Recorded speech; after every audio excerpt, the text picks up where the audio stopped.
veče i dobrodošli. Hajmo da i večeras ljubav može. Dobroveče, drage moje dame. Dobroveče svim ženama koje će pogledati ovaj video. Naravno, pozdravi za naše muškarce, ali ostanite do kraja. U ovom videu želim da pričam o jednoj zaista sjajnoj temi. Želim da nazdravimo za sve one žene koje kroz svoj život koračaju možda nekad i same, za sve one žene koje nemaju tako neku jaku podršku, koje same rade, koje same zarađuju, koje same stvaraju. I u ovom videu želim da posebnu pažnju posvetim upravo njima. I nadam se da mi muškarci to neće ovog puta zameriti. Pričat ćemo i o njima naravno, ali ostanite do kraja, lajkujte ovaj video ako vam se dopada, komentarišite ispod naravno ili podelite ga sa nekom vašom prijateljicom ili ženom koja je isto tako jaka žena i koja se bori sa svime onima što ovaj modern svet donosi. I kada sam se pripremala za ovaj video, uvijek se setim, ja u svom okruženju imam par takvih žena, nije to veliki broj, moram da priznam, ali uvijek se setim da sam i odgajana tako kao neko ko je sposoban da sam sebi nešto stvori. I uvijek se setim božanstvih žena o čijim sam životima čitala u raznoraznim knjigama dok sam studirala, od Isidore Sekulić pa nadalje. I mene su uvek takve žene fascinirale i zaista bih želela da ovim videom pružim podršku svima vama.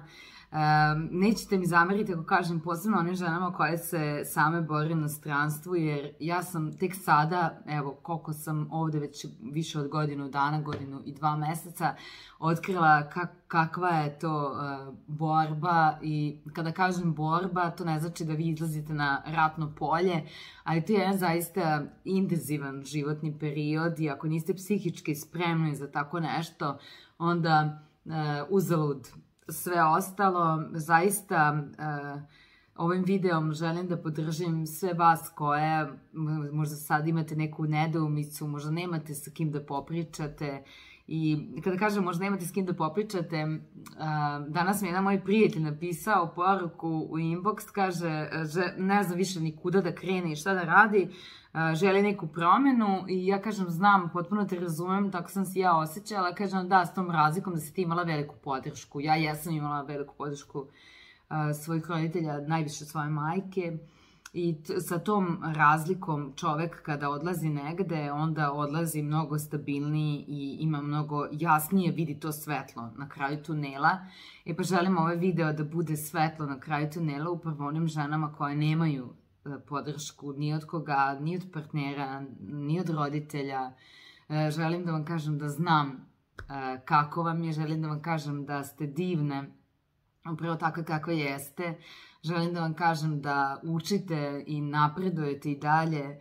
Želim da vam kažem da nije sreća ako čekate da vam neko drugi nešto donese, da vam neko drugi nešto obezbedi ili da vam neko drugi nešto pokloni. Uostalom, zašto bi bilo ko bio dužan da bilo kome šta obezbedi? I ne divim se uopšte ženama koje očekuju od svojih muškaraca sve, a prosto one egzistiraju, što ja kažem, kao neke amebe. Ne vidim tu sreću. Mislim da je čovekova sreća u stvaranju. U redu je ako neko nešto ima više od tebe, pa zajedno stvarate, to mi je super.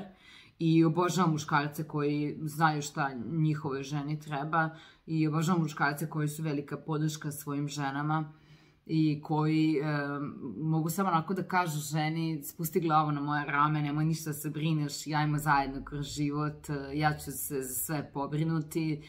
Ali opet s druge strane to ne znači da ta žena ne treba da ima svoje zanimanje, razumete? Danas se mladim ženama servira upravo ta priča da je normalno da ti sediš kod kuće i da ništa ne radiš, a da on radi, stvara i da onda očekujemo tih muškaraca da budu supermeni, da radi, stvara, da ti sve plaća, a ti si eto neka lepotica koja sve to pripada. Zašto mislimo da nam to unapred i a priori pripada? Mislim da je to jedna jako velika greška i da se onda stvaraju mlade generacije koje se na Instagramu hvale nekim stvarima koje su veoma prolazne, koje za čas mogu da nestanu, da ostanemo bez tih stvari, a prosto uvijek kao u svakom videu što kažem, ono što nosite sa sobom, što vam nikad niko ne može da uzeti je znanje, i gde god na bilo kojem kraju sveta da se nađete, ono što uvijek nosite sa sobom je upravo to i sa čim branite sebe, odnosno to je vaša snaga, a to je upravo to znanje. I onda kada se na takvu jednu jaku ličnost nadoveže muškarac, onda to može da bude samo plus. Ali ako vi ceo svoj život provedete tako što ste samo nečija žena i onda ubirate plodove nečijeg tuđeg rada i prosto niste ništa uradili u životu, mislim da onda vaš život nema zapravo onaj pravi suštinski smisao, jer vi niste imali nikakve životne iskustva, jer ja evo sada imam iskustvo da do nečega dođem, razumete?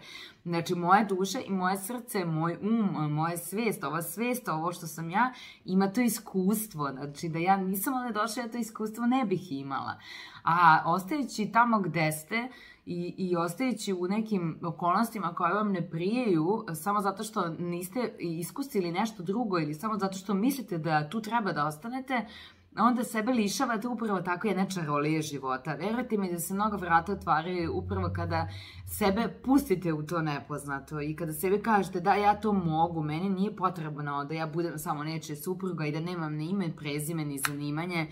Znam gomilu takvih žena i koje prosto samo čekaju šta će od drugog da dobiju, šta će drugi nešto da im da, koji se oslanjaju toliko na muža, a pritom ostaju u istim tim odnosima gde nešto ne valja, razumete? One su svesne da ne nešto, nego ozbiljno ne valja, ali eto, ostaju tu prosto zato što su na neki način svesne da su nesposobne bilo šta drugo u svom životu da urade. Ali pazite onda koja je to jedan neproživljeni život. Pazite onda koji su to uzalud bačeni dani. Znači uzalud bačeni dani na svađe, rasprave sa nekim do koga ti nije stalo i prosto gde si tu ti, koja je tvoja svrha. Tako da želim svim ženama koje su se osmelile da ovako uzmu život u svoje ruke, da pošljem jednu divnu poruku, da sam uz vas i da mislim na sve one žene koje sada proživljavaju možda nešto što nije toliko lepo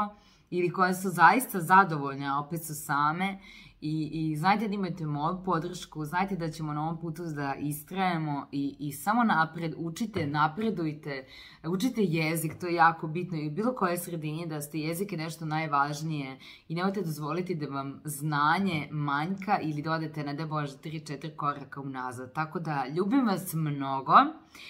Ovo je bio jedan ovako kratak samo video podrške da znate koliko ste jedinstvene, koliko zapravo možete i samim tim što ste se osmelile da iskusite život na jedan drugačiji način, da date životu jedan sopstveni smisao, već ste po tome sjajne i već u vama ta božanska čestica poprima onaj pravi smisao.